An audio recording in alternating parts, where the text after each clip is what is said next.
Japan has one of the highest life expectancies in the world, one of the lowest crime rates, one of the most disciplined workforces on the planet. But here's what almost nobody talks about. The average Japanese household saves nearly 3 times more of their income than the average American household. Not because they earn more. In fact, median household income in Japan is lower than in the US. So what's actually going on? It's not luck. It's not culture you can't access. It's a specific set of rules. Rules so embedded in Japanese daily life that most Japanese people don't even realize they're following them. Today, I'm going to walk you through 7 of those rules. And by the end of this video, you'll understand why financial stability has almost nothing to do with how much you earn, and everything to do with how you're trained to think about money. Let's get into it. Rule number 1. Know why you're spending before you spend. Japan has a concept called ikigai. Loosely translated, it means the reason you get up in the morning, your purpose, your reason for being. Most people apply this idea to career, but the Japanese apply it to money too.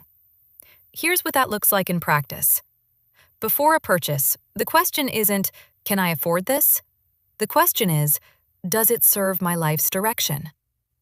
That sounds philosophical, but the science backs it up hard. A 2021 study published in the Journal of Consumer Psychology found that people who connected their spending to personal values and long-term goals reported significantly lower financial anxiety and saved more over time than people who made spending decisions based purely on immediate desire. When you don't know why you're spending, every purchase becomes an emotional decision. And emotional spending is the single biggest drain on financial stability for young people today. The fix isn't a budget app. It's clarity. Write down 3 things your money is working toward: a safety net, a future, a specific experience. And before any non-essential purchase, ask, does this get me closer or further? Rule number 2. Write it down by hand. In Japan, there's a 100-year-old budgeting system called Kakeibo, pronounced Kakeibo. It was invented in 1904 by Japan's first female journalist, Hani Motoko. The concept is simple. Every month, you write down 4 questions. How much money do I have? How much do I want to save? How much am I spending? How can I improve? No apps, no spreadsheets, just pen and paper. This sounds outdated. Research says otherwise. A study from Princeton Neuroscience Institute found that physically writing information activates different and deeper memory encoding than typing. When you write your finances by hand, your brain processes them as real in a way that a phone screen simply doesn't trigger. Japanese households that use Kakeibo consistently save between 30 and 35% of their income, the national average. Not outliers, the average. Start this month.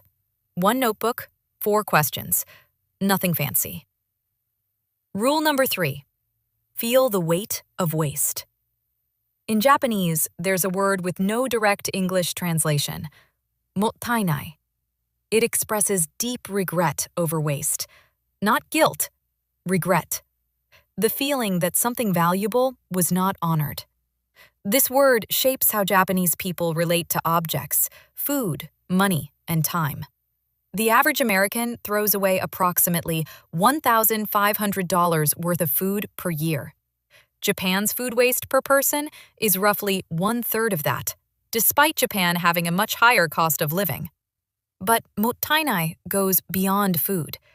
It's why Japanese people repair clothes instead of replacing them, why electronics get used until they actually stop working, why cars are maintained rather than upgraded for status. The financial result is enormous. A 2023 OECD report found that Japanese households spend proportionally less on consumption than households in any other G7 nation, while maintaining comparable or higher quality of life scores. When you start feeling mottainai, real discomfort at unnecessary waste, your relationship with spending changes at the root level. Not because you're forcing discipline, but because waste starts to feel wrong. Rule number 4. Understand that empty is not the same as missing. Japanese design philosophy has a concept called ma, the beauty of negative space. Empty space isn't absence, it's intentional room to breathe. Applied to money, ma means this: a bank account with money sitting in it is not wasted potential.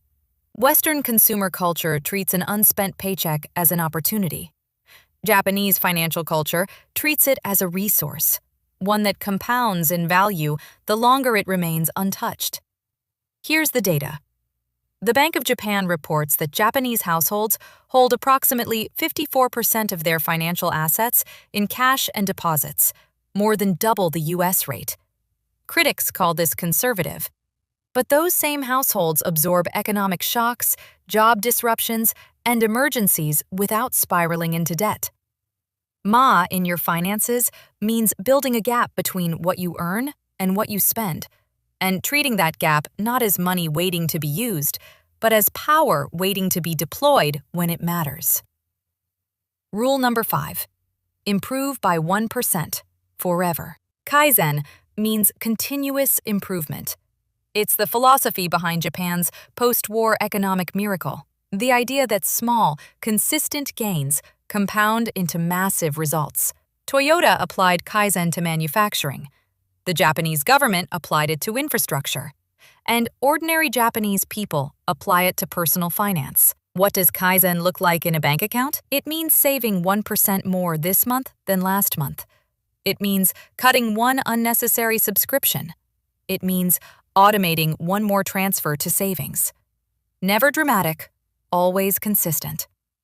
Behavioral economists call this the 1% rule, and the math is extraordinary. Someone who saves just 1% more of their income each year will double their savings rate in 7 years, without ever making a single dramatic sacrifice. The reason most people fail at personal finance isn't that they don't try hard enough once. It's that they try too hard once, burn out, and stop. Kaizen removes the burnout. You're never doing enough to feel deprived. You're just always moving forward. Rule number 6. Stop at 80%. Hara Hachibu is a Confucian teaching practiced in Okinawa, historically one of the world's longest-living communities. It means eat until you are 80% full. The direct health benefits are well documented, but the financial translation is just as powerful. Stop spending at 80% of what you could spend. Buy the version that meets your needs, not the version that exceeds them. Rent the apartment that's comfortable, not impressive. Drive the car that's reliable, not aspirational. This is not deprivation. This is the exact principle that separates people who accumulate